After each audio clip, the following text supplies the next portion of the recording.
Buenos días. El día de hoy a mi grupo me toca hablar sobre el papel de la mujer. Nuestros integrantes son Gonzalo Candela, Camilo León, Xiomara Obregón, Margarita Vallegos y quienes habla Luciana Jesús.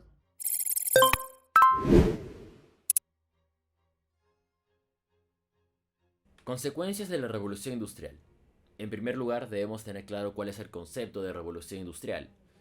En la actualidad, al referirnos a este término, lo relacionamos con las transformaciones o cambios que se dieron durante los años de 1750 y 1914, en el comercio, la economía, la agricultura, la sociedad, la política y entre otros aspectos.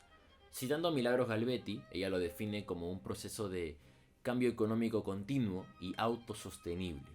Esto quiere decir que las innovaciones o cambios que se daban en un lugar repercutían y llegaban a otros.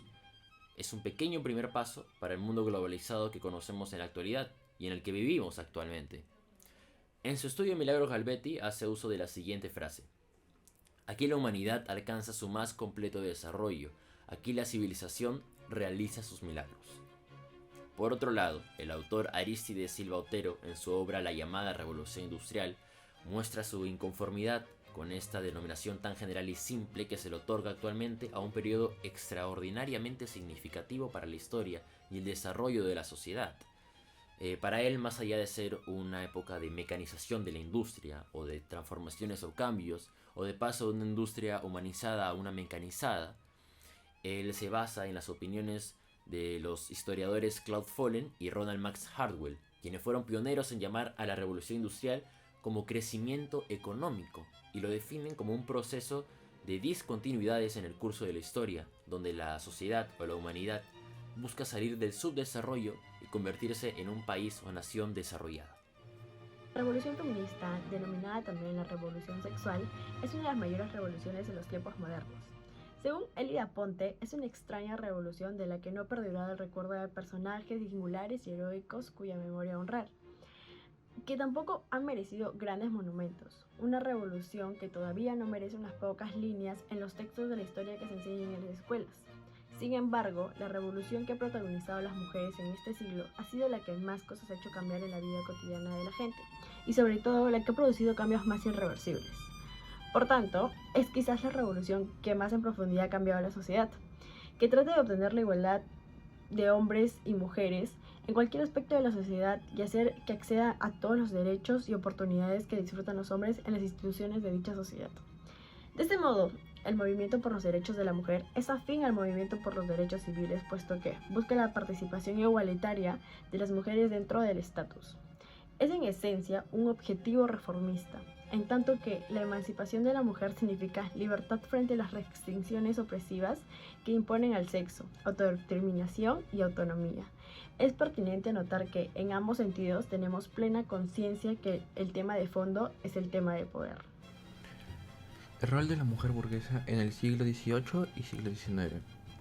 Bueno, según Lucía Criado Torre, existían dos tipos de roles: en el ámbito laboral o doméstico y en un rol en la sociedad.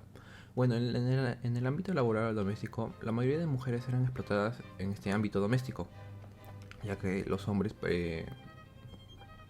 hacían creer que todo les pertenecía a ellos. También estas mujeres se encargaban de mantener el núcleo familiar en el cuidado de sus hijos, familiares o entre otras personas. También sufrían grandes explotaciones de jornada laboral en las diferentes estaciones del año, que en ese momento era cruel. Y bueno, como rol en la sociedad, esta mujer era de clase, ocupaba un mayor estatus en esta clase, asistía a clubes o diferentes eventos que patrocinaban en esa época. En donde las mujeres tuvieron participación sobresaliente era en la Comuna de París, tanto por el contenido político como por el número e intensidad. Aunque durante un siglo se vio una lucha de clases sociales, los trabajadores sufrían condiciones precarias y las trabajadoras eran doblemente explotadas y discriminadas, tanto por el hecho de ser trabajadoras o por el hecho de ser mujer, además de no tener el voto como los hombres. Para muchas mujeres, la comuna era como una manera de conquistar la república social con la igualdad de derechos para todos. El día de deflagrar la comuna, fueron las mujeres las primeras en pronunciar y revelar el propósito de las tropas del gobierno de Thiers de retirar los cañones de las colinas de Montmayor y desarmar París. Las mujeres se pusieron delante de las tropas gubernamentales e impidieron con sus cuerpos que los cañones fueran retirados, e incitaron la reacción del proletariado y de la Guardia Nacional de la Defensa de París, siendo las revolucionarias en la comuna quienes admitieron importancia no solo como luchadoras de las causas sociales, sino como feministas, pertenecientes a la clase obrera o a los sectores radicales de los sectores medios, identificadas como las luchas por la conquista de una república social, con igualdad de derechos. En el siglo XIX, un nuevo grupo se forma para exigir la igualdad de sus derechos. Estoy hablando del movimiento feminista. Para la década de 1870, la segunda revolución industrial influyó en la aceleración del movimiento en la última parte de este siglo. Esto se vio reflejado en grandes cambios sociales en los países más desarrollados.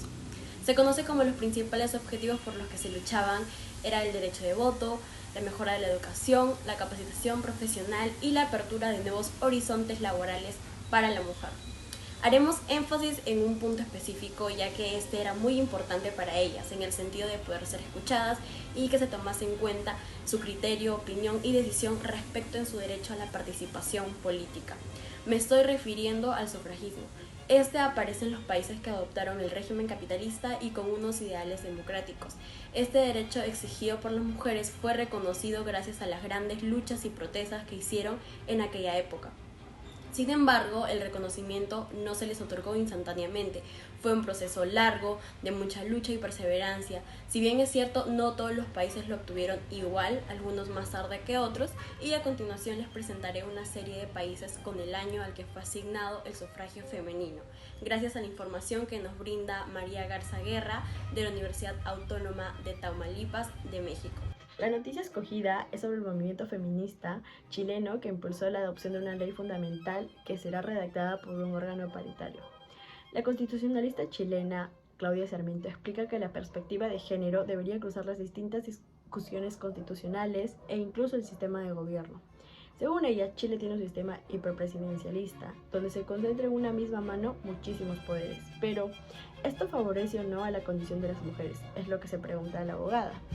Una constitución atrinchera los intereses más importantes y la forma en que se distribuye el poder. Si hasta ahora ha mantenido un cierto estatus respecto a la subordinación estructural que afecta a las mujeres, es importante tener presente de qué forma la Carta Fundamental podría ser o no un motor de movilización de igualdad. Es decir, ¿qué tipo de Estado vamos a necesitar para que la equidad sea relevante en Chile? Además, existen asuntos que no están en la Constitución chilena vigente, como la autonomía sexual y reproductiva o las reglas para combatir la violencia contra la mujer. Sarmiento afirma que no existen en el mundo ejemplos de una constitución feminista.